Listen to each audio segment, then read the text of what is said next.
तो हिस्ट्री को लेकर आप क्या कहना चाहेंगे? हिस्ट्री काफ़ी बोरिंग है। लेकिन आपने तो हिस्ट्री से जेआरएफ क्वालिफाई किया है, असिस्टेंट प्रोफेसर के पद पर भी चयनित हुए हैं। दौरान सब परिस्थितियां बदल चुकी थी, मतलब रीटेक करना था एकदम। तो फिर एज आ जेआरएफ मैंने नेट की प्रिपरेशन की। तो इंटरव्यू की तैयारी के दौरान आपने तनाव महसूस किया था? देखिए, स्टूडेंट पे प्रेशर तो रहता ही है, मेरे पे भी था कि काफ़ी समय हो गया है। आपका एजुकेशनल क्या बैकग्राउंड रहा है? तो मेरी स्कूलिंग जो है गांव से ही हुई है, गवर्नमेंट स्कूल से मेरी स्कूलिंग हुई है। एक ही सब्जेक्ट को बार बार जब हम पढ़ते हैं तो बोर होने लगते हैं, तो इसका क्या उपाय है? इसका उपाय यही है कि आप ऐसा कर करके आप मैनेज कर सकते हैं। तो दोस्तों के साथ जैसे अपन दूसरे क्रियाकलाप करते हैं, घूमना फिरना, तो ये चीजें कितनी लिमिटेड होना चाहिए? बहुत अच्छे दोस्त होना भी बहुत जरूरी है। कि मेरी सफलता में सबसे ज्यादा यदि किसी का श्रेय है तो मेरे और मेरे दोस्तों का है। कुछ क्वेश्चन ऐसे भी थे जो आपसे नहीं बने हैं? हाँ, मुझसे ऐसे कई क्वेश्चन थे जो नहीं बने, तो उसके लिए मैं तो जैसा आपका इंटरव्यू हुआ, क्या फील लग रहा था आपको कि इंटरव्यू कैसा रहा? बड़ा सरल महसूस, सहज महसूस कराया मेरे को। अच्छा, कई बार एस्पिरेंट्स को डाउट होता है कि यदि आपका एजुकेशनल बैकग्राउंड कमज़ोर है तो आप एमपीपीएससी जैसे एग्ज़ाम को क्वालिफाई नहीं कर पाओगे। क्या किसी का एजुकेशनल बैकग्राउंड आपकी इस तैयारी को प्रभावित करता है? सोच लीजिए, यही एक अंतिम लक्ष्य है, यही ये सब कुछ है। नमस्कार दोस्तों, आप देख रहे हैं सुमित इनसाइट्स और मैं हूं आपका होस्ट सुमित साहू। आज का एपिसोड बेहद खास होने वाला है क्योंकि आज हमारे साथ जुड़ रहे हैं एक ऐसे शख्स जिनकी मेहनत, लगन और इतिहास के प्रति समर्पण ने ना उन्हें सिर्फ जेआरएफ में सफलता दिलाई, बल्कि हाल ही में वो एमपीपीएससी 2022 में असिस्टेंट प्रोफेसर के रूप में भी चयनित हुए हैं। आने वाले समय में असिस्टेंट प्रोफेसर को लेकर आपकी क्या स्ट्रेटजी होना चाहिए, अभी किन चीज़ों पर फोकस करना चाहिए और बाद के लिए किन चीज़ों को छोड़ देना चाहिए, क्या सही तरीका है, आज हम इनसे समझेंगे यही सब बातों के बारे में। तो स्वागत करते हैं हम हमारे आज के मेहमान पुष्पेंद्र लोधी जी का और समझेंगे उनकी रणनीति के बारे में। तो सर्वप्रथम तो जेआरएफ में सफलता आपने पहले प्राप्त की और फिर आप असिस्टेंट प्रोफेसर के रूप में भी चयनित हुए, तो बहुत बहुत बधाइयाँ। जी थैंक यू, और मैं आपका धन्यवाद करना चाहता हूँ, आपने मुझे यहाँ बुलाया है। सिलेक्ट हो गए हैं आप, अभी कैसा फील कर रहे हैं आपको? जी काफ़ी अच्छा लग रहा है, रिलैक्स महसूस होता है और अपने फ्यूचर सिक्योरिटी को लेके भी काफ़ी अच्छा महसूस होता है। ज़्यादातर एस्पिरेंट्स का पॉइंट ऑफ व्यू ये होता है कि हिस्ट्री तो बड़ा ही बोरिंग सब्जेक्ट है, लेकिन आपने तो हिस्ट्री से जेआरएफ क्वालिफाई किया है और फिर असिस्टेंट प्रोफेसर के पद पर भी चयनित हुए हैं। तो हिस्ट्री को लेकर आप क्या कहना चाहेंगे? जैसे कि कई विद्यार्थियों में ऐसा रहता है कि हिस्ट्री काफ़ी बोरिंग है, बट क्या है ना, जब आपका इंटरेस्ट हो ना तो हिस्ट्री क्या किसी भी सब्जेक्ट में आपकी बोरियत फील नहीं होगी। बस आपका डेडिकेशन या समर्पण आपका होना चाहिए, आपको हर विषय अच्छा लगेगा। इसी तरह मुझे इतिहास भी अच्छा लगता है। ऐसे अन्य बहुत सारे विद्यार्थी हैं जिन्हें इतिहास बहुत अच्छा लगता है और काफ़ी अच्छा वो कार्य भी कर रहे हैं उसमें। क्या स्टार्टिंग से ही आप असिस्टेंट प्रोफेसर पर फोकस थे या आपका पहले कोई और प्लान था? क्या है, जब मेरा 12th हुआ, ग्रेजुएशन के टाइम पर मैंने स्टार्टिंग में पीएससी जो सिविल सर्विस के लिए स्टार्ट किया। मैंने लगभग लास्ट ईयर से प्रिपरेशन स्टार्ट की अपने ग्रेजुएशन के दौरान। इस दौरान क्या है, मैंने 2 साल अपनी एमपीपीएससी के लिए कोचिंग भी की। देन क्या हुआ, लॉकडाउन लग गया, सभी पढ़ाई सभी बंद हो चुकी थी, सब अपने अपने घर जा चुके थे।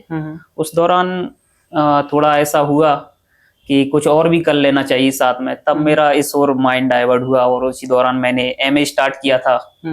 लॉकडाउन के दौरान मेरा एमए हुआ, देन उसके बाद मैं फ्री था उस टाइम, तो मैंने इसको स्टार्ट किया था।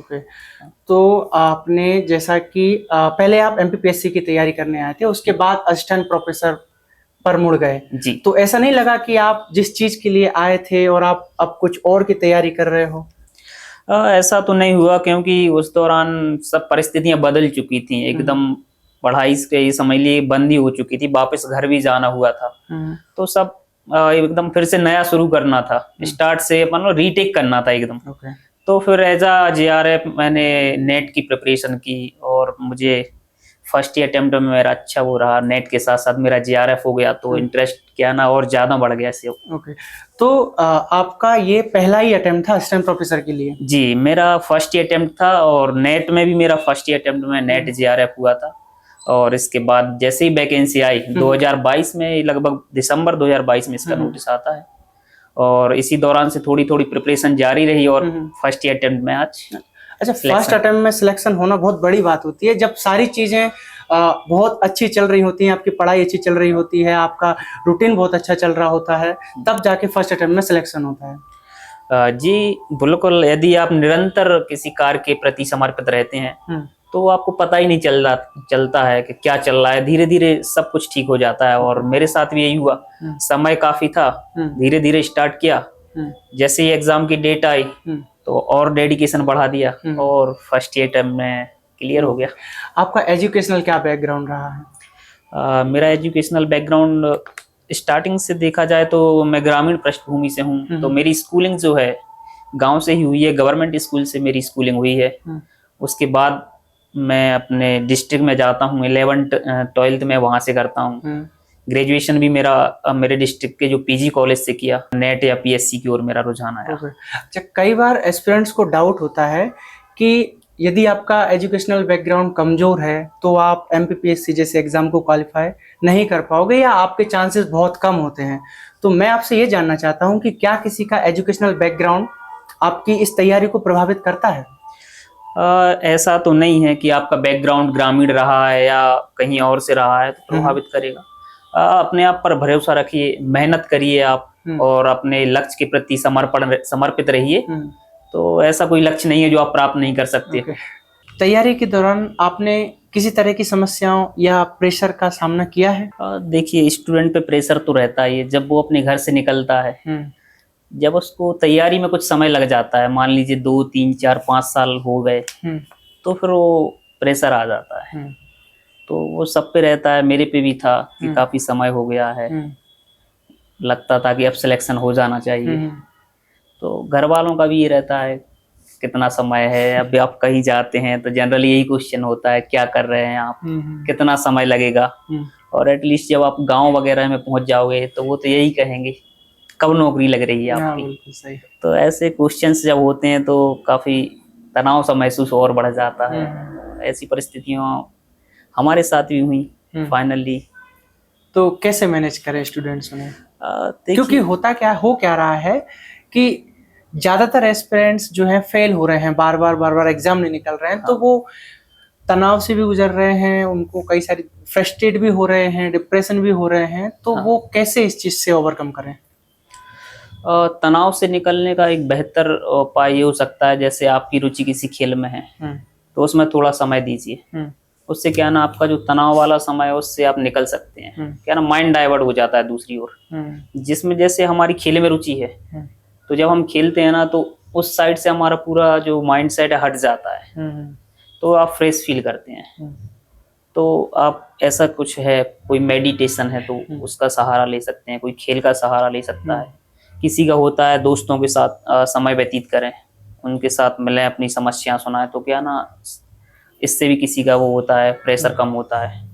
तो आप दोस्तों से मिलिए, दोस्तों के साथ हेल्प हो रही तो वहां से लीजिए। किसी खेल के जरिए यदि आपको ऐसा लगता है कि मैं यहाँ टाइम दूंगा तो थोड़ा अच्छा लगता है, तो इस प्रकार से आप मैनेज कर सकते हैं। और फिर देन अपना पढ़ाई स्टार्ट कर सकते हैं। और जब आपका माइंड रिलैक्स हो गया तो आप फिर अपने गोल पर फोकस रहिए। तो आप इंदौर में लगभग कितने साल रहे हो? मैं लगभग 2018 में इंदौर में आया। 18-19 में लगभग 2 ईयर रहा, इसके बाद लॉकडाउन लग गया। और ये जो दौर है सबने काफी परेशानी इस दौर में झेली, और हम भी उसी दौर में अपना सामान लेके घर वापस पहुंच जाते हैं। देन 1-2 साल हमारे वही निकल जाते हैं, 20 और 21। उसके बाद फिर वापस इंदौर में आते हैं। और अभी तो अब आपकी ज्वाइनिंग होने वाली है? अभी ज्वाइनिंग आने वाली है तो अब थोड़ा काफी अच्छा लग रहा है। तो ऐसा नहीं लग रहा है इंदौर से जा रहे हो तो अब इंदौर छोड़ के जाना पड़ रहा है? नहीं, ऐसा तो बिल्कुल नहीं लग रहा है। क्या है ना कि यहाँ पर जो समय व्यतीत किया, तो जो स्टूडेंट अभी जी रहे हैं, तो कहीं ना कहीं जैसे 5-7 साल जिनको हो जाते हैं तो उनको यही लगने लगता है कि कब मैं यहाँ से निकलूं, कब मेरी ज्वाइनिंग हो, कब मेरी जॉब लगे।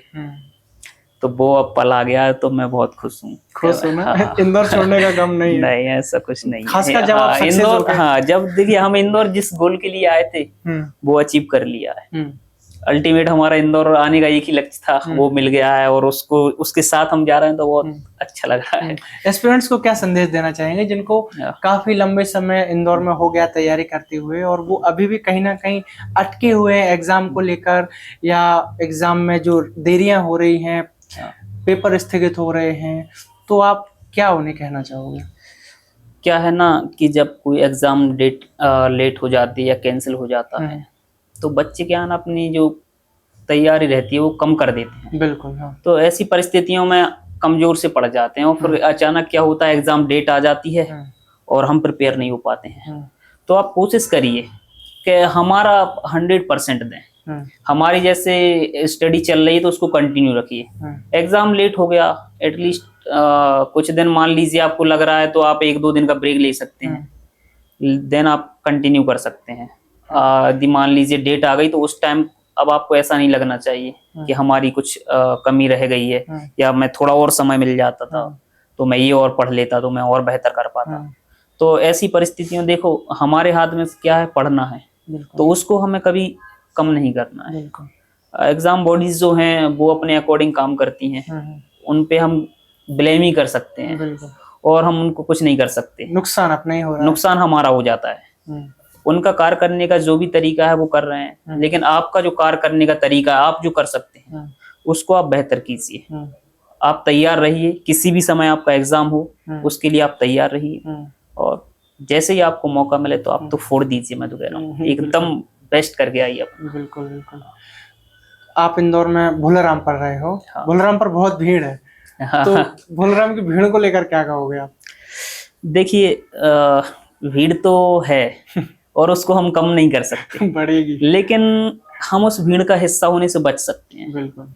हम अपने जो दोस्त हैं सीमित दोस्त बनाइए, अच्छे दोस्त बनाइए और यही कर सकते हैं। भीड़ से हम थोड़ा दूरी बना के रखिए, उसमें खोना नहीं है, हमको अलग ही रहना है और अच्छे दोस्तों के साथ आप अच्छा करोगे और आप जल्दी इस भीड़ से निकल के जा भी सकते हो। नहीं तो भीड़ में फंसे रह जाना। हाँ, तो उससे बचने का एक ही तरीका है, जो आपका फ्रेंड सर्कल है उसको सीमित रखिए और कोशिश करिए अच्छा रखिए।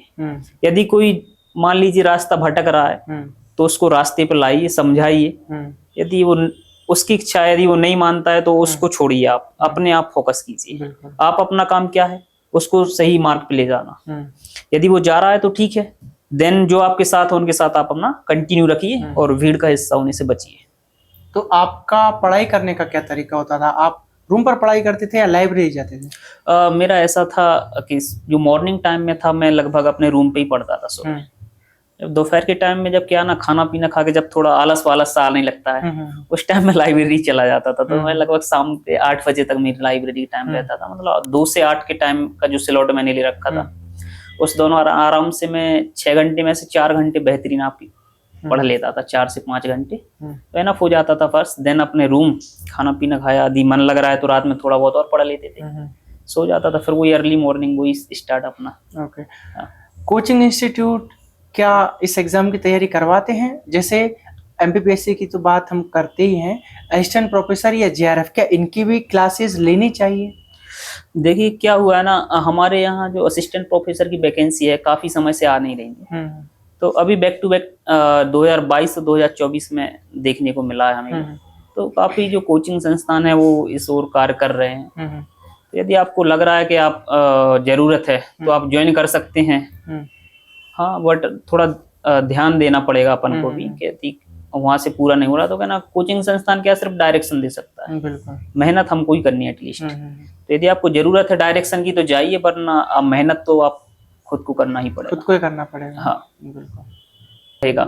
और इतिहास का किसी भी सब्जेक्ट को यदि आप स्ट्रॉन्ग करना चाहो तो फिर आपको रिवीजन बहुत करना पड़ता है। तो आप रिवाइज करते रहिए, समय के साथ अपडेट होते रहिए। यदि कोई विचारधारा बदलती रहे तो उसके साथ जाइए और अपने सब्जेक्ट को स्ट्रॉन्ग रखिए। तो रिवीजन का कितना महत्व है? कई बार एस्पिरेंट्स क्या होता है कि रिवीजन करते हैं तो उनको लगता है कि हम टाइम वेस्ट कर रहे हैं, बजाय इसके कि हम कोई नई बुक्स पढ़ लेते हैं, कुछ नए फैक्ट याद कर लेते हैं। तो कितनी बार रिवीजन कर लेना चाहिए? देखिए यदि आप सोर्स सीमित रखते हैं तो उतना अच्छा रहेगा। ज्यादातर बुकों में क्या ना, इतिहास जैसे विषय को यदि देखा जाए तो सेम ही रहता है, इतिहास बदलता नहीं है। हाँ, थोड़ी आइडियोलॉजी में अंतर होता है, यदि आप एक बुक को यदि बार बार पढ़ते हैं तो ऐसा नहीं कि आपका समय व्यर्थ हो रहा है, कहीं ना कहीं आप उसमें इंटरेस्ट लेते हैं। तो जो चीजें हम पहली बार पढ़ते हैं तो कुछ चीज स्किप कर देते हैं, दूसरी बार पढ़ते हैं तो वो हमारे जहन में आती है कि ये हमने छोड़ दिया था, इसको इस बार करते हैं। यदि आप बार बार यदि मान लीजिए सोर्स चेंज करते हैं, तो जैसे फर्स्ट बार रीडिंग करते हैं ऐसी सभी को सोर्स को आप रीडिंग करते जाएंगे, बहुत सी चीजें हम फिर मिस करते जाएंगे। और यदि हम किसी एक चीज को बार बार बुक मतलब जो सोर्स है उसको यदि हम रिपीट करते हैं तो हम उसकी गहराई तक अच्छे से जा सकते हैं। तो इतिहास को मैं ये जानना चाहूंगा कि आप जैसे अभी जेआरएफ क्वालिफाई किया, फिर असिस्टेंट प्रोफेसर पद पर चयनित हुए, तो लगभग कितनी बार आप कंप्लीट हिस्ट्री को पढ़ चुके हो? हाँ, बहुत बार मैंने पढ़ा है। जब मैंने कोचिंग्स की थी सिविल सर्विसेज के लिए, उसी दौरान मैं काफी बार पढ़ चुका था। तो मेरा इंटरेस्ट भी अच्छा वहीं से आया था। तो मास्टर मैंने किया तो उस दौरान भी मैंने पढ़ा। इसके बाद जब एग्जाम डेट आई नेट के लिए तो उसके लिए भी मैं कई बार पढ़ा। हाँ, तो आपने जैसे इतिहास विषय पर ज्यादातर आप फोकस रहे हो, तो इतिहास विषय की स्पेशल कक्षाएं आपने ली हैं या फिर आपने सेल्फ स्टडी की है? मैंने सेल्फ स्टडी ज्यादा की है। जो मुझे चीजें समझ में नहीं आई, जैसे कि एग्जाम के दौरान मेरे को प्रॉब्लम हिस्टोग्राफी में थी, तो उसकी मैंने विशेष क्लास अलग से ली थी ऑनलाइन। बाकी और मैं सभी सेल्फ स्टडी मैंने की है। क्या प्लेटफॉर्म रहा, मतलब यदि कोई बच्चा है जो तैयारी करना चाह रहा है हिस्ट्री के से, नेट निकालना चाह रहा है, जीआरएफ निकालना चाह रहा है, और अभी जैसा कि है कि आने वाले टाइम में इतिहास विषय से असिस्टेंट प्रोफेसर पद के लिए वैकेंसी भी आएंगी, तो अभी उनको कौन से प्लेटफॉर्म का यूज करना चाहिए? देखिए, यदि वो स्टूडेंट के ऊपर निर्भर है। हो सकता है आप सक्षम है तो आप सेल्फ स्टडी कीजिए, बेस्ट है। यदि आपको लगता है कि मुझे आवश्यकता है तो किसी भी प्लेटफॉर्म पे जाइए, यूट्यूब पे बहुत सारा कंटेंट है। यदि आप बेसिक प्रॉपर चाहिए तो किसी का सब्सक्रिप्शन लेके आप ले सकते हैं। बहुत सारे टीचर्स अब आपको अवेलेबल हैं। जब से डिजिटल क्रांति आई है बहुत आसानी से आपको टीचर्स मिल जाते हैं और बहुत कम फीस में आपको बहुत बेहतरीन टीचर मिलते हैं, तो आप उनसे भी हेल्प ले सकते हैं। ओके, तो अभी जो अभ्यर्थी जेआरएफ पर फोकस हैं या 2022 या आने वाले समय में असिस्टेंट प्रोफेसर पद पर फोकस कर रहे हैं, तो अभी उनको किन चीज़ों पर फोकस करना चाहिए? इतिहास विषय में अभी पहले क्या पढ़ें, किस चीज़ को बाद के लिए छोड़ दें? बेसिकली जैसे हम किसी एग्जाम के लिए बैठते हैं तो हमको सिलेबस हमारे हाथ में सबसे पहले होना चाहिए। सिलेबस अकॉर्डिंग हमको स्टार्ट करना चाहिए। 1 यूनिट 2 यूनिट इस करके 10 यूनिट होती हैं या फिर ज़्यादा हो सकती हैं, तो आप यूनिट वाइज उसको कंप्लीट कीजिए। आपको जो लग रहा है कि कठिन है उसको आप पहले कीजिए, ताकि जब तक आपका एग्जाम हो उसको आप कई बार रिवाइज कर सकें। तो यही है मानना मेरा कि आप धीरे धीरे स्टार्ट कीजिए और देन जब आपका एग्जाम आता है तो आप इसमें कंसिस्टेंसी और टाइम दोनों बढ़ाइए, समय दीजिए काफी। तो कंप्लीट हिस्ट्री पर अच्छी पकड़ रखना चाहिए या फिर हम उसको अलग अलग पार्ट में करें कि हमें इतिहास का इस टॉपिक पे ज़्यादा फोकस करना चाहिए, ऐसा कुछ रहता है क्या? नहीं, ऐसा तो कुछ नहीं है। क्या है ना, जब तक हमारा पूरा सिलेबस कंप्लीट नहीं होगा तब तक हम अच्छा स्कोर नहीं कर पाएंगे। और अच्छा स्कोर करने के लिए हमारा पूरा सिलेबस कंप्लीट होना चाहिए। बस ये है कि जैसे हम पढ़ रहे हैं तो हो सकता है किसी एक पार्ट से 2 यूनिट हो, किसी से 3 हो, किसी से 1 हो, तो उसको ध्यान में रख के आप समय दीजिए। कि यदि मान लीजिए एंशिएंट हिस्ट्री है, उसमें से जैसे 3 यूनिट्स हैं, मेडाइवल या मॉडर्न है तो उससे 2 यूनिट आती हैं, तो उनको समय में थोड़ा अंतर रख सकते हैं, पर किसी को कमजोर नहीं छोड़ना है। सारे टॉपिक्स हमारे कंप्लीट होने चाहिए, स्ट्रॉन्ग होने चाहिए, तभी हम एक बेहतर स्कोर अचीव कर सकते हैं। तो क्या आपने नोट्स भी बनाए थे? हाँ, नोट्स तो मैंने इतने नहीं बनाए, लेकिन मुझे जहाँ प्रॉब्लम्स थी उन चीजों को मैंने कुछ शॉर्ट्स करके लिख लिया था, ताकि मैं मेन टाइम या एग्जाम टाइम उनको रिवाइज कर सकूं। काफी कम समय उनको बार बार मैं पढ़ सकूं। तो मेजरली जो कुछ चीजें थी जो मुझे प्रॉब्लम दे रही थी उनको मैंने शॉर्ट नोट्स बनाए थे, बाकी तो मैंने बुक से ही पढ़ा है। ये भी सुनने में आता है कि एक ही सब्जेक्ट को बार बार जब हम पढ़ते हैं तो बोर होने लगते हैं, तो इसका क्या उपाय है? इसका उपाय यही है कि आप जैसे कोर्स तो अपना मान लो सब्जेक्ट बहुत बड़ा है, हिस्ट्री बहुत बड़ा है। एंशिएंट ले लीजिए, आपका मिडाइवल है, मॉडर्न है, वर्ल्ड हिस्ट्री है, हिस्टोग्राफी है। तो यदि आप बोर हो रहे हो तो आप यूनिट चेंज कर लीजिए। हो सकता है आज अपने वर्ल्ड पढ़ा, कुछ समय बाद यदि आपको लग रहा है कि बोरियत सी फील हो रही है, आप मॉडर्न हिस्ट्री पे आ जाइए, एंशिएंट हिस्ट्री पे आ जाइए। ऐसा कर करके आप मैनेज कर सकते हैं। ओके, जैसे दिसंबर में जीआरएफ होने वाला है, तो मैं जनरली पूछ रहा हूँ कि इतिहास विषय का सिलेबस कितनी बार कंप्लीट कर लेना चाहिए जेआरएफ एग्जाम से पहले? यदि जैसे दिसंबर को अभी काफी समय है, 3 से 4 महीने होंगे लगभग, तो आप कोशिश करिए जितना ज्यादा हो सके उतना अच्छा है। जितना अपना रिवीजन होगा, हमारा जो फैक्ट्स उतना क्लियर होगा, उतनी अच्छी हमारे एग्जाम में परफॉर्मेंस होगी। यदि आपको लग रहा है कि समय काफी है, तो आप शुरुआत जो है धीमी रखिए। आपको लग रहा है समय नजदीक आता जा रहा है, आप अपना समय बढ़ाते जाइए और कोशिश करिए कि आप सिलेबस को एकदम जहन में उतर जाए आपके। तो मैं ये जानना चाह रहा हूँ कि जेआरएफ और असिस्टेंट प्रोफेसर दोनों के लिए सेम रिसोर्सेज हैं या इनमें भी अंतर आता है? हाँ, थोड़ा बहुत अंतर मान सकते हैं। जेआरएफ के लिए थोड़ा डीप क्वेश्चंस आते हैं, जो क्वेश्चन आते हैं काफी डीप जाते हैं, क्रोनोलॉजी आती है, पेयरिंग के लिए आते हैं क्वेश्चंस, स्टेटमेंट्स आते हैं, तो इसमें थोड़ा हमको डीप रहता है। और असिस्टेंट प्रोफेसर में थोड़ा फैक्चुअल्स आता है। एमपीपीएससी की जो अप्रोच है थोड़ी फैक्चुअल है, जो नेट जेआरएफ में वो थोड़ा कॉन्सेप्चुअल है, थोड़ा क्वेश्चन का जो लेवल है बड़ा रहता है। तो सोर्स तो वही हैं, लेकिन यदि आप पीएससी के दृष्टिकोण से देखें तो आप फैक्चुअल पे थोड़ा ज्यादा ध्यान देना पड़ता है। तो फैक्चुअल बुक्स भी आती है मार्केट में और साथ में उनको भी ले लीजिए, बाकी कॉन्सेप्चुअल से बढ़िया तो कुछ है ही नहीं। ओके, तो हिस्ट्री विषय के लिए आप मुझे सोर्सेज बताइए जिनको पढ़कर एस्पिरेंट्स अपने एग्जाम की तैयारी बहुत बेहतर तरीके से कर सके, और आपने जेआरएफ और एपी दोनों के लिए क्या सोर्सेज यूज किए? मैंने एपी के लिए जो था फैक्चुअल दृष्टिकोण से मैंने देखा कि जो प्रीवियस पेपर मैंने देखे पीएससी के, तो उसमें लगा कि इसमें फैक्चुअल ज्यादा रहेगा, तो मैंने उसके लिए एक अलग से बुक ली थी। मैंने ली थी आर्या कॉम्पिटिशन टाइम की। उससे पहले मेरे पास जो थे थोड़े कॉन्सेप्चुअल्स बुक्स थी, जो गाइड टाइप की होती हैं। एसके पांडे की बुक्स मेरे पास थी, सौरभ चौबे की मेरे पास थी, परीक्षा वाणी, तो इनसे मैं पढ़ा था। और नेट जेआरएफ के लिए एक दृष्टि की बुक भी निकाली थी, उसको भी मैंने थोड़ा बहुत देखा था। तो इस प्रकार सोर्स थे। और असिस्टेंट प्रोफेसर के लिए मैंने ये आर्या कॉम्पिटिशन टाइम को कई बार पढ़ा, रिवीजन किया उसका कई बार। तो हिस्ट्री की आपके पास मल्टीपल बुक्स थी? हाँ। तो फिर आप मतलब ये कैसे कहेंगे कि हमें एक बुक पर ही स्टिक रहना चाहिए, या आपने थोड़ा थोड़ा सब बुक में से पढ़ा है? क्या है ना, अप्रोच एग्जाम जैसे देते हैं उसकी अप्रोच अलग होती है। पीएससी की अप्रोच थोड़ा फैक्चुअल होती है, जबकि नेट आप देते हैं तो उसके कॉन्सेप्चुअल क्वेश्चन आते हैं, क्रोनोलॉजी के लिए क्वेश्चन आते हैं। तो इस दृष्टिकोण से मैंने इसलिए अपने एक सोर्स चेंज किया था, बाकी सेम सोर्स से ही थे। फैक्ट स्ट्रॉन्ग करने के लिए मैंने एक सोर्स अपना वर्ड इसमें ऐड किया था। प्रीवियस ईयर क्वेश्चन पेपर का विश्लेषण करना कितना जरूरी है असिस्टेंट प्रोफेसर और जेआरएफ दोनों के लिए? सर्वप्रथम हम बात करेंगे जेआरएफ के लिए। तो क्या है ना कि जेआरएफ का जो पेपर होता है काफी कॉन्सेप्चुअल्स आता है, क्रोनोलॉजिकल क्वेश्चंस आते हैं, पेयरिंग के लिए क्वेश्चन आते हैं। तो हमें क्या है ना, कभी कभी हमें 1 या 2 पेयर ही आते हैं, या क्रोनोलॉजी में हमें 1 या 2 ही स्टेटमेंट याद आते हैं। तो ऐसी स्थिति में हमारे लिए जो प्रीवियस ईयर पेपर हैं वो काफी हेल्प करते हैं। यदि आप प्रैक्टिस करोगे ना प्रीवियस ईयर पेपर उठाकर, तो बहुत हेल्प होगी। क्या ना, इनको हम देखते हैं जब प्रीवियस ईयर पेपर को, तो वही होता है 1 या 2 पेयर के आधार पर हम पूरा पेयर मिला देते हैं, 1 या 2 स्टेटमेंट के आधार पर हम अपना क्वेश्चन बना लेते हैं। तो ऐसी परिस्थिति से निपटने के लिए हमें प्रीवियस ईयर बहुत हेल्पफुल होते हैं, और मेरे सक्सेस में तो काफी हेल्प रहा है। मैंने काफी प्रैक्टिस किए थे, और लगभग मैंने 2010-11 से लेके 2020 तक के सारे प्रीवियस ईयर पेपर को 2 से 3 बार सॉल्व किया था। अच्छा, हाँ।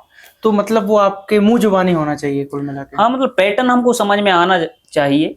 उससे क्या होता है ना, जब एग्जाम में हम उसको ऐसे क्वेश्चन को फेस करते हैं जिसमें हमें मान लीजिए 1 या 2 स्टेटमेंट याद आते हैं, तो उनके आधार पर हम अपना क्वेश्चन सही कर सकते हैं। पेयरिंग वाला कोई क्वेश्चन आता है तो हम उन 1 या 2 स्टेटमेंट के आधार पर हम अपना पूरा पेयर वाला क्वेश्चन सही कर सकते हैं। वो सिर्फ प्रैक्टिस से ही हो सकता है।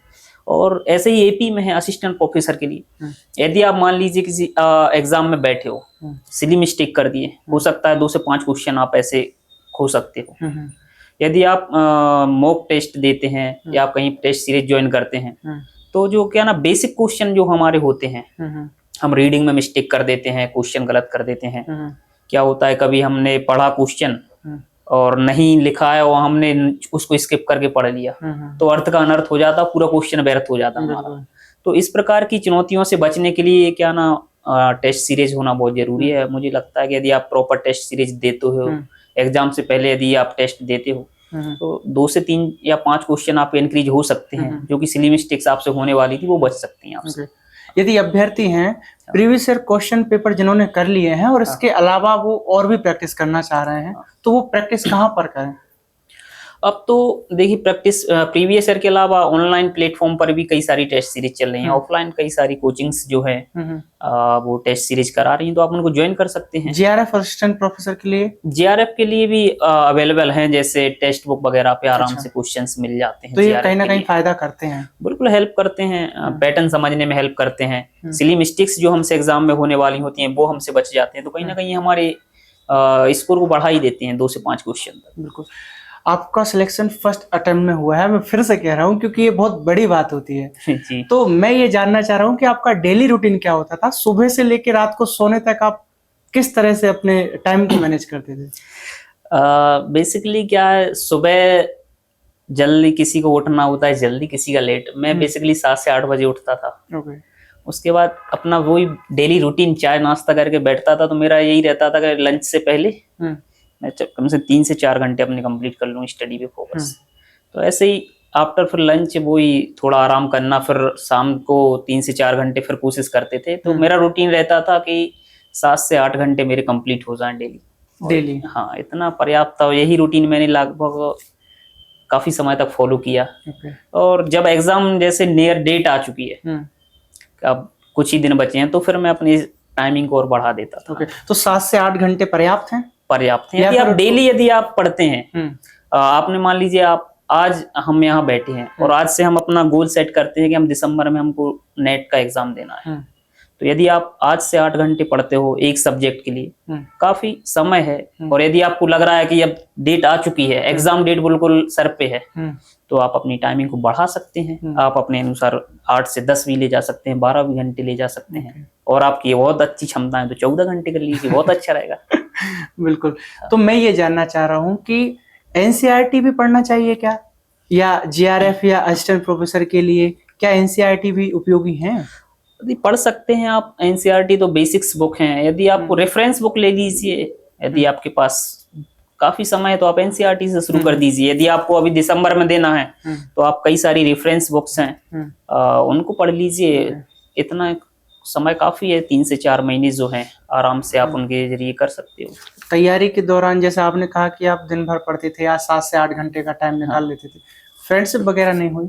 देखो, मैं बताना चाहता हूँ कि मेरी सफलता में सबसे ज्यादा यदि किसी का श्रेय है तो मेरे और मेरे दोस्तों का है। क्योंकि मुझे जो गाइड किया है उसका मुझे बहुत फायदा हुआ है। दोस्तों ने गाइड किया? हाँ, मेरे जो दोस्त थे सचिन गुप्ता जी, उन्होंने ही मुझे स्टार्टिंग में बताया था कि नेट क्या होता है। मेरी जर्नी उनके साथ ही शुरू हुई है, अभी भी मेरे साथ हैं। और उनका जो योगदान है मैं मानता हूँ कि सबसे अधिक है, खासकर मुझे एपी बनाने में। तो उनकी गाइडलाइन जो थी उसको मैंने फॉलो किया है और उसी का परिणाम आज है कि मैं फर्स्ट अटेम्प्ट में बना हूँ। तो दोस्त अच्छे मिलना भी तो होना चाहिए। हाँ, दोस्त यही तो है, अच्छे दोस्त होना बहुत जरूरी है, क्योंकि वही आपको डायरेक्शन देते हैं आप कहाँ जा रहे हो सकता है आपका दोस्त मौज मस्ती वाला हो तो वो और ले जाएगा। वही तो। हाँ, तो मेरा सौभाग्य समझ लीजिए कि मुझे इतने अच्छे दोस्त मिले और उन्होंने गाइड किया कि अपन जो कर रहे हैं इसके अलावा ऑप्शन ये है, ये बेहतर ऑप्शन है, उसको किस प्रकार किया जा सकता है। तो उसका फायदा मुझे हुआ है। तो दोस्तों के साथ जैसे अपन दूसरे क्रियाकलाप करते हैं, घूमना फिरना, बर्थडे मना रहे हैं, केक काट रहे हैं या कहीं बाहर जा रहे हैं, तो ये चीजें कितनी लिमिटेड होना चाहिए और एस्पिरेंट्स को समझना चाहिए कैसे कि हम अपनी दोस्ती को यहाँ तक रखेंगे, उसके बाद दोस्ती नहीं होगी? नहीं, क्या है ना, ये सब तो करना चाहिए, क्योंकि ये जो चीजें हैं बीच बीच में होते रहना चाहिए। ये हमारे माइंड रिलैक्स के लिए बहुत जरूरी है। बहुत अच्छे दोस्त होना भी बहुत जरूरी है। क्या ना, कभी कभी परेशानियों में कौन साथ देता है, दोस्ती साथ खड़े होते हैं। तो ये सब करना चाहिए, बट हमारी स्टडी का जो टाइमिंग है उस पे इम्पैक्ट नहीं पड़ना चाहिए। आप उसके अलावा आप अपना समय जो है दोस्तों के साथ व्यतीत कीजिए। आपको जो अच्छा, आपकी जो रुचि है, खेलने में रुचि है, क्रिकेट है, जो भी आपको खेल पसंद है वो खेलिए। अपना हेल्थ का ध्यान रखिए, आप सब कर सकते हैं, बट अपना जो टाइम है उसको मैनेज करके चलिए। असिस्टेंट प्रोफेसर के सिलेबस को हम किस तरह से समझें और सिलेबस के किन भाग पर या किन यूनिट पर हमें ज्यादा फोकस करें और किन को कम रख सकते हैं? क्या है ना कि जो असिस्टेंट प्रोफेसर का सिलेबस है वो लगभग 10 यूनिट में डिवाइड है। तो यूनिट वाइज देखें तो हमको प्रॉपर लगभग हर यूनिट से 10 से 15 क्वेश्चन देखने को मिलेंगे। तो हमको लगभग पूरा सिलेबस कंप्लीट होना चाहिए। आप एंशिएंट हिस्ट्री से ले लीजिए, उससे हमारी 3 यूनिट कंप्लीट होती हैं। तो एज कंपेरिजन जैसे मेडाइवल मॉडर्न में देखा जाए तो 2 यूनिट्स रहती हैं मेडाइवल से, 2 मॉडर्न से। तो हम टाइमिंग थोड़ा ऐसा है कि एंशिएंट में ज्यादा दे सकते हैं, बट इसका मतलब ये नहीं कि हम मॉडर्न और मेडाइवल को इग्नोर कर दें, कंप्लीट उनको भी लेके चलना है। देन इसके बाद क्या है, एक यूनिट हिस्टोग्राफी से रहती है, वर्ल्ड हिस्ट्री से रहती है एक यूनिट्स, और एक एमपी की हिस्ट्री से। तो कंप्लीट सभी को रखना है, क्योंकि एटलीस्ट क्वेश्चन तो सभी यूनिट से सेम ही आएंगे, लगभग 15 क्वेश्चन तक आते हैं। तो उनको कंप्लीट रखना सबको जरूरी है। और जैसे हिस्ट्री एंशिएंट की हमने बात की है, तो उससे यदि 3 यूनिट कंप्लीट होती हैं तो उस पर बेसिस फोकस रखिए, क्योंकि वहां से ज्यादा क्वेश्चन आने वाले हैं। तो हिस्ट्री को मैं फिर से कहूंगा रिवीजन, मतलब हिस्ट्री में यदि हमें अच्छी पकड़ बनानी है तो किन चीजों को हमें अपने दिमाग में रखना होगा? हिस्ट्री में सबसे पहले यदि आपको पकड़ बनानी है तो अच्छी बुक्स आप पढ़िए, कॉन्सेप्चुअल जाइए, डीप में जाइए। देन उसके बाद जो कॉम्प्लिकेटेड चीजें हैं हिस्ट्री में, वो डेट्स को लेके है, फैक्ट जो है डेट याद नहीं होती हैं, भूल जाते हैं। तो आप जब कॉन्सेप्चुअल वे में जाओगे तो एटलीस्ट आपको इतना अंदाजा हो जाएगा कि ये जो डेट है यहाँ आएगी। जैसे हम मुगल्स को पढ़ते हैं, तो जब आप उसको डीप में जाओगे तो आपको माइंड में ये सेट हो जाएगा कि मुगल का जो टाइम ड्यूरेशन है यहाँ से लेकर यहाँ तक है। तो वो डेट्स वहां आपको क्लियर हो जाएगी कि इससे बाहर नहीं जाएगी। अब आपको एक्चुअल डेट चाहिए तो उसके लिए थोड़ा रिवीजन की आप सहायता लेनी पड़ेगी, कि हम जो यदि भूल रहे हैं तो उनको बार बार रिवीजन करना पड़ेगा, फिर एक्चुअल डेट उससे याद रह जा सकती। तो बार बार रिवीजन ही करना, रिवीजन तो करना पड़ेगा। हिस्ट्री हो या कोई और सब्जेक्ट, यदि आपको बेसिक अच्छी मजबूत पकड़ बनानी है तो रिवीजन तो करना ही पड़ेगा। हाँ। तो जेआरएफ और असिस्टेंट प्रोफेसर दोनों की स्ट्रेटजी में भी कोई अंतर है, या फिर जो तैयारी जेआरएफ की है वही असिस्टेंट प्रोफेसर के लिए? थोड़ा अंतर आप मान सकते हैं कि जो जेआरएफ के लिए जो एग्जाम है काफी डीप जाता है, कॉन्सेप्चुअल जाता है। तो कॉन्सेप्ट आप क्लियर रखिए, क्योंकि वहाँ जो क्वेश्चन होते हैं 2 से 3 स्टेटमेंट वाले क्वेश्चन आते हैं, पेयरिंग वाले क्वेश्चन आते हैं, तो उस दृष्टिकोण से आप ध्यान रखिए। जबकि एपी वाला क्वेश्चन होता है काफी फैक्चुअल रहता है एज कंपेरिजन जेआरएफ। इस बार का जो एग्जाम हुआ है रिसेंट, उसमें थोड़ा अच्छा पैटर्न आया है, लेकिन कहीं ना कहीं पीएससी का जो आपने देखा ही है रूटीन, फैक्चुअल बहुत जाता है। एमपीपीएससी 2022 में असिस्टेंट प्रोफेसर का आपने एग्जाम दिया, एग्जाम से बाहर निकलने के बाद आपको क्या लग रहा था? एग्जाम के बाहर जब निकला तो लग रहा था कि कुछ क्वेश्चंस मेरे से गलत हुए हैं जो नहीं होना चाहिए था। थोड़ी परेशानियां सी हुई, लेकिन जब सब लोगों से मिला तो लगा कि नहीं, सबसे इस प्रकार की गलतियां हुई हैं। तो फिर मेरा जो स्कोर निकला लगभग 152 के समथिंग आया। तो फिर मुझे लगा कि हाँ, स्कोर काफी ठीक है। अब इसमें थोड़ा इंटरव्यू का भी रोल रहने वाला है, एकदम श्योर इसमें आप नहीं रह सकते हैं। कहीं ना कहीं यदि आपको फाइनल सिलेक्शन चाहिए तो आप इंटरव्यू पर ध्यान देना पड़ेगा। तो उसके बाद फिर मैंने थोड़ा थोड़ा करके इंटरव्यू पे ध्यान दिया और मैं फाइनल प्रिपेयर हो गया जब तक इंटरव्यू की डेट आई। जैसे आपका एग्जाम हुआ तो आप तुरंत ही इंटरव्यू की तैयारी में लग गए थे या थोड़ा सा टाइम लिया था?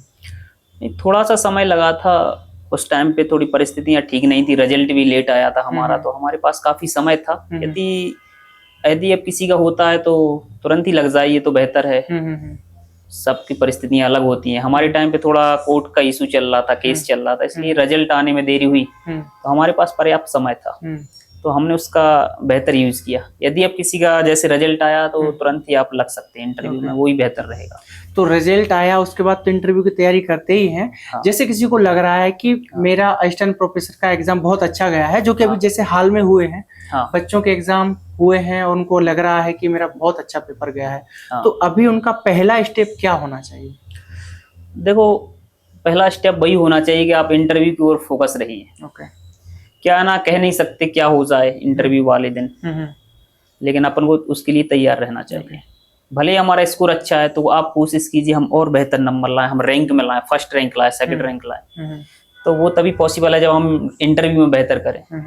तो उसके लिए यदि आपको रैंक चाहिए तो फिर इंटरव्यू पर फोकस तो रहना ही पड़ेगा। तो इंटरव्यू की तैयारी कैसे की जाए, आपने अपनी तैयारी कैसे की थी? असिस्टेंट प्रोफेसर के इंटरव्यू जो हैं सिविल सर्विसेज के इंटरव्यू से थोड़ा अलग मान के चलिए आप। क्या ना, इसमें सिविल सर्विसेज में क्या ना वेरिएशन बहुत ज़्यादा रहता है। इसमें सब्जेक्ट को लेके ज़्यादा क्वेश्चंस होते हैं। तो जिस प्रकार हमने एग्जाम के लिए प्रिपेयर थे तो उसी को थोड़ा कंटिन्यू रखिए, ताकि हम इंटरव्यू में यदि हिस्ट्री से कोई क्वेश्चंस किया जाता है तो वो हमसे मिस नहीं होना चाहिए, मतलब बनना ही चाहिए हमसे।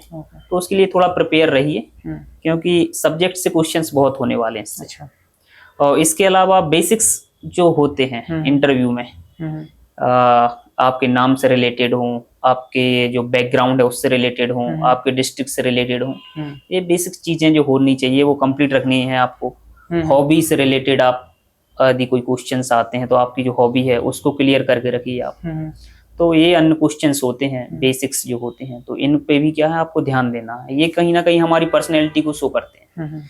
तो सब्जेक्ट तो आपको स्ट्रॉन्ग रखना है और उसके साथ ये बेसिक जो चीजें हैं इनको भी आप धीरे धीरे अपने जहन में उतारिए और आपको नेचुरल वहाँ उनको लगना चाहिए कि हाँ ये सब नेचुरल है। तो इंटरव्यू में क्या करंट भी पढ़ के जाना चाहिए? जी बिल्कुल। क्या है ना कि करंट क्वेश्चंस आते हैं बेसिकली, यदि हमारा सब्जेक्ट पॉलिटिकल्स या कोई है, हिस्ट्री है, तो ऐसा कुछ मुद्दा चल रहा है हिस्ट्री से रिलेटेड या पॉलिटी से रिलेटेड, उनको तो आप बिल्कुल प्रिपेयर करके जाइए, बिल्कुल जहन में उतार लीजिए कि ये क्वेश्चन हमसे होने वाला है। मेरे से भी हुआ था, करंट से रिलेटेड एक क्वेश्चन था जो हमारे जो हिस्ट्री को लेकर एक विवाद चल रहा था, भोजशाला को लेकर कोर्ट में हियरिंग थी। तो मेरे से सर ने इससे रिलेटेड क्वेश्चन किया था, क्योंकि वो हिस्ट्री से रिलेटेड था। तो यदि आपका सब्जेक्ट मान लीजिए कोई और है, उससे रिलेटेड करंट में कोई चल रहा है, तो उसको आप प्रिपेयर करके रखिए। करंट से बेसिक्स जो हैं वो भी क्वेश्चंस होते हैं, तो उसको भी आप कंप्लीट करके चलिए। इंटरव्यू में कुछ ऐसे अनएक्सपेक्टेड क्वेश्चन थे जो आपको लगा हो कि अरे यार ये कहाँ से पूछ लिया? ऐसा अनएक्सपेक्टेड तो कुछ नहीं था, क्योंकि जो मैक्सिमम क्वेश्चन थे सिलेबस मतलब जो था सब्जेक्ट मेरा हिस्ट्री उससे थे। उसके अलावा जो क्वेश्चंस थे वो बेसिकली करंट से रिलेटेड थे या फिर जो हॉबी से रिलेटेड क्वेश्चन थे। कुछ क्वेश्चन ऐसे भी थे जो आपसे नहीं बने हो? हाँ, मुझसे ऐसे कई क्वेश्चन थे जो नहीं बने, तो उसके लिए मैं बड़े ही सरल सहज भाव में सॉरी और स्माइल के साथ सॉरी इस तरह से। तो नर्वस नहीं हुआ? नहीं, नर्वस वाली बात नहीं थी, क्योंकि ऑलमोस्ट कुछ क्वेश्चंस जो होते हैं हमने अच्छे आंसर किए होते हैं, तो एक क्वेश्चन से उतना इम्पैक्ट नहीं पड़ने वाला। नेक्स्ट क्वेश्चन के लिए रेडी हो जाइए सॉरी बोल के, चलो ये नहीं बना हम अगला और बेहतर करेंगे। तो नर्वस तो होना ही नहीं है। तो स्टूडेंट जो होते हैं इंटरव्यू के लिए अच्छे से तैयारी कर रहे हैं, तो क्या कोचिंग्स का वो सहारा ले सकते हैं या फिर आपने मॉक टेस्ट दिए थे? यदि आपको लग रहा है कि मुझे जरूरत है तो आप बेसिक जाइए और मॉक टेस्ट जरूर लीजिए। उसमें क्या ना, जो हेजिटेशंस होते हैं वो हमारी निकल जाते हैं। जब हम बोर्ड मेंबर के सामने होते हैं तो हमको ऐसा डर नहीं रहता हमारे से, नॉर्मल फील करेंगे, अच्छा जाएगा, प्रेशर नहीं रहेगा, बहुत अच्छा इंटरव्यू रहेगा। और इंटरव्यू के लिए आप एक ग्रुप बनाइए बेहतर, सिलेक्टेड जिनका इंटरव्यू है उनके साथ आप डिस्कस कीजिए, वो काफी हेल्पफुल रहता है। क्या ना, यदि उससे रिलेटेड यदि आपका कोई क्वेश्चन आ जाता है या सिमिलर कोई क्वेश्चन आ जाता है तो आप डिस्क्राइब काफी अच्छे से वहाँ कर सकते हैं। साथ ही आपकी जो बोलने की जो क्षमता है, एबिलिटी है, वो एकदम अलग ही दिखेगी, एक प्रोफेसर वाली क्वालिटी वहाँ आपको दिखेगी। तो आपको प्रेजेंट जो आप अपने आप को करोगे तो वो भी बेहतर कर पाओगे आप वहाँ पर। तो इंटरव्यू की तैयारी के दौरान आपने तनाव महसूस किया था? तनाव तो जब तक क्या है ना रिजल्ट नहीं आया तब तक तनाव तो रहता ही है। हाँ, थोड़ी परेशानियां होती थी, नहीं होगा तो क्या होगा, इस तरह के कभी कभी क्वेश्चंस आते थे। फिर क्या, इन चीजों को इग्नोर कीजिए और आपका जो एम है उसको फोकस कीजिए। सोच लीजिए यही एक अंतिम लक्ष्य है, यही ये सब कुछ है। तो कुल मिला के माइंड को डाइवर्ट करना, उसको ले जाना है, नेगेटिविटी जो नेगेटिविटी है उससे अपन को निकलना है और पॉजिटिविटी की ओर जाना है। तो कैसे भी करिए आप, आपको मान लीजिए कभी गलत ख्याल आ रहे हैं, नहीं होगा मेरा, तो ऐसी परिस्थितियों में आप अपने दोस्तों से हेल्प ले सकते हैं या फिर जो आपको सबसे अच्छा लगता है, हॉबी है, उसमें इंटरेस्ट लीजिए, उसमें समय व्यतीत कीजिए थोड़ा, देन अपने उसी रूटीन में वापस आ जाइए। तो उसको इग्नोर करना है कैसे भी करके। तो जैसा आपका इंटरव्यू हुआ, इंटरव्यू बोर्ड से आप बाहर निकले, क्या फील लग रहा था आपको कि इंटरव्यू कैसा रहा? इंटरव्यू वाले दिन मुझे ऐसा कुछ लग नहीं रहा था कि बहुत तनाव हो, मुझे नॉर्मल ही लग रहा था। जनरली बात की हो सर ने मेरे से, बहुत अच्छा वहाँ माहौल रहता है, बुलाया, आइए लोधी जी बैठिए, कैसे हो, बड़ा सरल महसूस, सहज महसूस कराया मेरे को। सिंपल क्वेश्चंस, ऐसा लग रहा था बातचीत ही चल रही है बेसिक बात की। फिर बोले चलो कुछ क्वेश्चन करते हैं। तो ऐसा नहीं है कि वहाँ तनाव वाला माहौल रहता, बहुत काम कूल डाउन वहाँ माहौल है। तो डरना नहीं है पहली बात तो।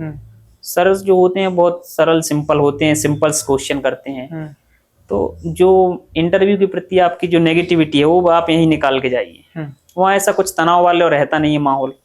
आप काम डाउन रहिए, सिंपल क्वेश्चन होते हैं, आप उनको फेस कीजिए। तो आज का वीडियो यहीं तक। उम्मीद है आपको वीडियो पसंद आया होगा और बहुत कुछ सीखने को मिला होगा, और उम्मीद करता हूं कि इससे आपकी तैयारी को एक नई दिशा मिली होगी। यदि आपके कुछ डाउट्स हैं या कुछ क्वेरीज हैं जो आप पूछना चाहते हो तो उसको कमेंट सेक्शन में जरूर बताइएगा। हम आपकी क्वेरीज को पूरा करने का या उनका उत्तर देने का पूरा प्रयास करेंगे। धन्यवाद।